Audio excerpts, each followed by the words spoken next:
سامعین ناظرین السلام علیکم، آداب۔ انفیکشن کنٹرول سوسائٹی کے صحت.net چینل سے آپ کا میزبان ڈاکٹر حسن نواب آپ سے مخاطب ہے۔ جراثیم کی ادویہ کے خلاف مزاحمت، اینٹی بائیوٹک ریزسٹنس کے بارے میں معلومات پہنچائی جا رہی ہیں، جن سے استفادہ حاصل کر کے آپ اپنے مسائل کو اس کو بہتر کر سکتے ہیں۔ عالمی ادارہ صحت کا یہ بھی کہنا ہے کہ اینٹی بائیوٹکس کے خلاف مزاحمتی رویے کو پھیلنے سے روکنے کے لیے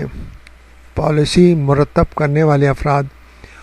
اور اداروں کو چاہیے کہ وہ انفیکشن کی روک تھام اور بچاؤ کے لیے تشکیل دیے گئے پروگرامز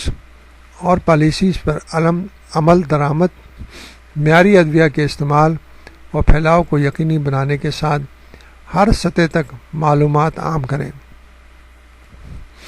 جبکہ ماہرین صحت پر بھی یہ ذمہ داری ہوتی ہے کہ وہ مریض کو اینٹی بائیوٹکس کے غیر ضروری استعمال سے پیدا ہونے والے خطرات سے آگاہ کریں اور صرف وہی میڈیسن تجویز کریں جن کی مریض کو اشد ضرورت ہو۔ دوران آپریشن ڈاکٹر اور پیرامیڈیکل اسٹاف اپنے ہاتھوں، آلات جراحی، ارد گرد کے ماحول کو صفائی کا خصوصی خیال رکھیں،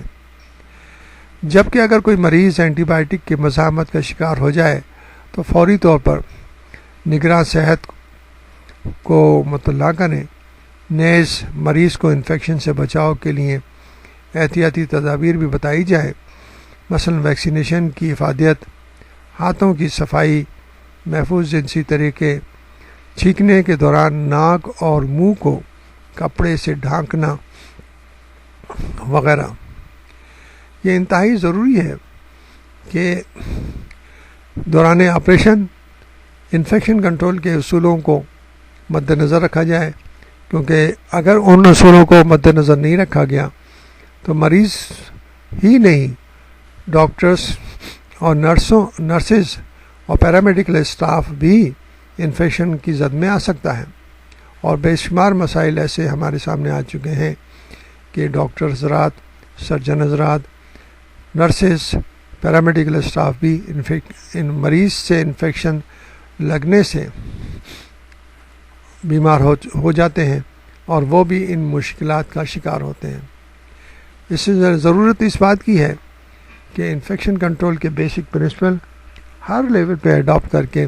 انفیکشن کو روکا جائے، کیونکہ انفیکشن ہم سب کا سب سے بڑا دشمن ہے اور سب سے زیادہ مسائل پیدا کرنے کا